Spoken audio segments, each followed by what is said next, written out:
안녕하세요. 주와 말씀의 교회 매일 묵상입니다. 오늘 2022년도 마지막 말씀 묵상인데요.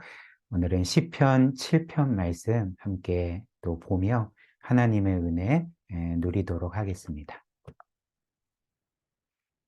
본문의 메시지 함께 볼까요? 이 시편 7편도 다윗의 시입니다. 특별히 이 시의 배경은 다윗이 여러 대적들에 의해서 공격을 받고 고통을 받을 때 하나님께서 자신을 구원해 주시기를 요청하며 지은 시입니다.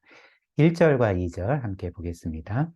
여호와 내 하나님이여 내가 주께 피하오니 나를 쫓아오는 모든 자들에게서 나를 구원하여 내소서. 건져낼 자가 없으면 그들이 사자같이 나를 찢고 뜯을까 하나이다. 이렇게 말하죠. 그런데 우리가 시편 7편 말씀을 쭉 보면 다윗의 간구가 좀 특이합니다. 어떤 면에서 특이하냐면 다윗은 지금 하나님께 단순히 나의 대적들로부터 나를 구원해 주소서, 그들을 무찔러 주소서라고 구하지 아니하고 오히려 하나님께서 그 대적들뿐만 아니라 나 자신도 공의 가운데 재판해 주십시오. 그리고 나에게 죄가 있다면 나도 심판해 주십시오. 이렇게 간구하고 있는 거죠. 3절부터 5절 말씀입니다. 여호와 내 하나님이여 내가 이런 일을 행하였거나 내 손에 죄악이 있거나 화친한 자를 악으로 갚았거나 내 대적에게서 까닭 없이 빼앗았거든 원수가 나의 영혼을 쫓아잡아 내 생명을 땅에 짓밟게 하고 내 영광을 먼지 속에 살게 하소서 셀라. 이렇게 간구하고 있는 거죠. 그리고 더 나아가 다윗은 하나님께서 온 세상의 재판관이 되셔서 공의로 이 세상을 재판하시고 그래서 이 세상 가운데 완전한 공의가 이루어지도록 그렇게 해달라고 요청하고 있습니다. 6절부터 10절입니다. 여호와여 진노로 일어나사 내 대적들의 노를 막으시며 나를 위하여 깨소서. 주께서 심판을 명령하셨나이다. 민족들의 모임이 주를 두르게 하시고 그 위 높은 자리에 돌아오소서. 즉 하나님께서 온 민족 가운데 가장 높은 자리, 재판관의 자리에 앉으셔서 이제 심판해 달라는 거죠. 또 8절입니다. 여호와께서 만민에게 심판을 행하시오니 여호와여 나의 의와 나의 성실함을 따라 나를 심판하소서. 악인의 악을 끊고 의인을 세우소서. 의로우신 하나님이 사람의 마음과 양심을 감찰하시나이다. 나의 방패는 마음이 정직한 자를 구원하시는 하나님께 있도다. 이렇듯이 하나님께서 온 세상 만물의 재판관이 되셔서 나를 포함한 모든 이들을 공의 가운데 심판해 달라. 그래서 완전한 공의를 이루어 달라 구하고 있는 것입니다. 우리는 이런 다윗의 간구의 제목을 보면서 다윗의 진짜 마음, 다윗이 진짜 원했던 것이 무엇인지를 확인하게 되지 않습니까? 다윗이 진짜 원했던 것은 무엇일까요? 그가 원했던 것은 단순히 개인적인 복수가 아니었습니다. 혹은 개인적으로 구원을 받는 것도 아니었죠. 다윗이 진짜 원하고 바랬던 것은 자신의 구원을 넘어서 하나님의 공의가 이 땅에 완벽하게 이루어지는 것. 그 공의가 온전하게 세워지는 것을 너무나도 바라고 원했던 것입니다. 이처럼 우리의 삶을 돌아보면 우리의 인생 가운데 우리 자신이 가장 중요할 때, 우리 자신이 우리에게 가장 소중하게 여겨질 때 우리는 무엇을 구할까요? 우리는 우리의 안위와 문제 해결과 또 어려움에서 구원받기만을 구할 것입니다. 그러나 우리의 삶에서 우리 자신이 아니라 하나님이 가장 소중한 분일 때, 하나님이 가장 중요한 분이실 때, 그분의 영광이 나의 인생의 최고의 목적이 될 때에 우리는 무엇을 구하게 될까요? 예수님이 가르쳐 주신 그 주기도문처럼 우리는 우리 자신의 안위가 아니라 문제 해결이 아니라 혹은 고통과 어려움에서 구원받는 것이 아니라 그것을 넘어서 하나님의 이름이 거룩히 여김을 받으시고 하나님의 나라가 임하고 그 통치가 이루어지고 하나님의 뜻이 나의 삶과 이 세상 가운데 이루어지기를 가장 바라며 기도하게 되지 않겠습니까? 다윗의 마음이 바로 이런 것이었고 또 이것이 예수님께서 이 땅에 계실 동안 늘 가장 바라고 또 기도했던 바라는 것입니다. 성경이 첫 번째로 성도의 진정한 마음의 소원이 무엇이 되어야 하는지를 이제 우리에게 알려주고 있는 거죠. 또한 이 시편 7편 말씀은 하나님께서 온 세상 만물에 의로우신 재판관이 되심을 다시 한번 우리에게 이제 일깨워 주고 있습니다. 11절입니다. 하나님은 의로우신 재판관이시며 매일 분노하시는 하나님이시로다. 그런데 어떤 이들은 이 시편 7편의 말씀처럼 이렇게 매일 분노하시는 하나님이라는 말을 듣고 어떤 반응을 보일까요?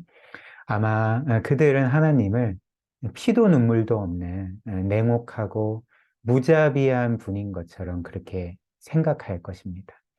그리고 성경에 기록된 하나님은 사랑이시라는 그 사도 요한의 말을 마치 거짓말인 것처럼 하나님께서 매일 분노하시는데 어떻게 그분이 사랑이 되실 수가 있는가? 이제 이런 식으로 생각하지 않겠습니까?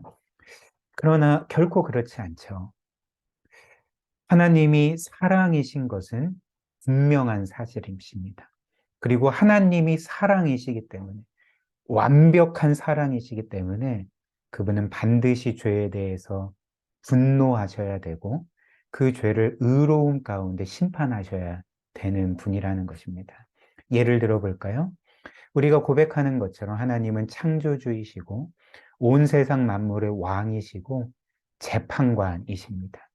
그런데 이렇게 온 세상의 왕이시요 재판관이신 하나님께서 그분이 창조하신 이 세상과 사람들을 파괴하고 그리고 정말 그 궁극적인 불행으로 이끌어가고 있는 이 세상의 죄와 악을 그냥 내버려 두신다면, 방관하신다면, 그리 큰 문제처럼 여기지 않고 이렇게 방치해 버리신다면 이 세상 누구도 하나님을 사랑이 많은 분, 특별히 이 세상을 사랑하시는 분이라고 생각하지 않을 것입니다. 왜 그럴까요? 하나님은 이렇게 이 세상의 죄와 악을 방치해 두시고 내버려 두시고 심판하시지 않는다면 그 고통을 고스란히 우리가 받기 때문에 그렇습니다.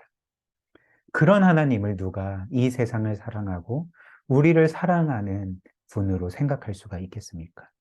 도리어 이 세상의 죄와 악에 대해서 진노하시지도 않고 또 심판하시지도 않고 그냥 방관하고 방치하는 하나님이라면 그런 하나님은 이 세상을 사랑하시지 않나 그리고 우리를 귀하게 여기시지 않아 라고 이제 그렇게 생각을 할 것입니다.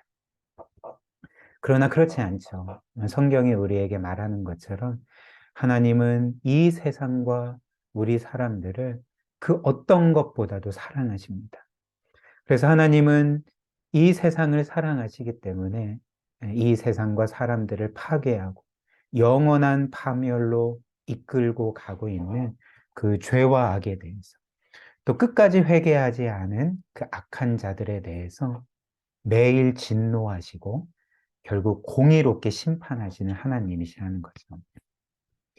그러나 오늘 이 시편 7편 말씀을 우리가 묵상하면서 기억해야 될 것이 있습니다.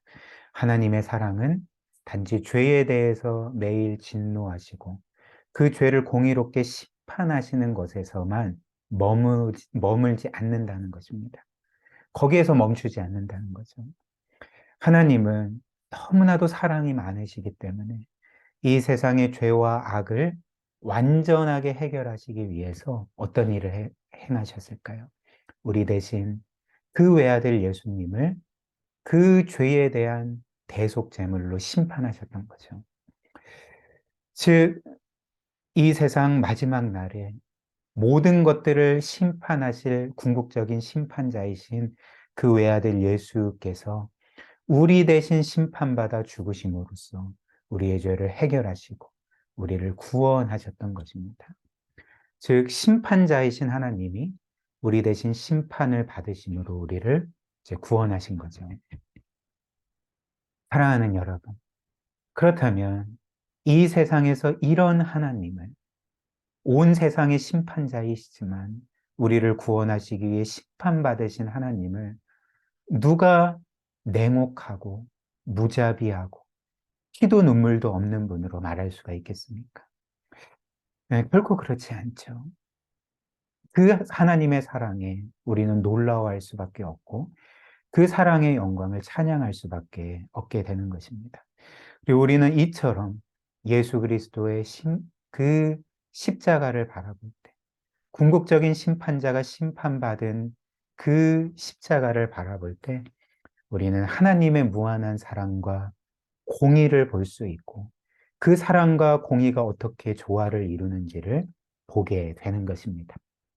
우리 함께 기도할까요?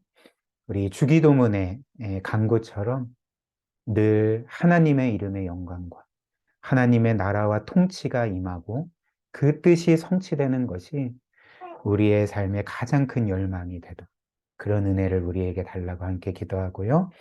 또 예수 그리스도의 십자가에 나타난 하나님의 사랑과 공의를 따라서 우리도 사람들을 사랑함으로 그 하나님의 사랑을 실천하고 또 동시에 죄를 미워함으로써 하나님의 공의를 따르는 거룩한 삶 살아가게 해달라고 우리 말씀 기억하며 함께 기도하도록 하겠습니다.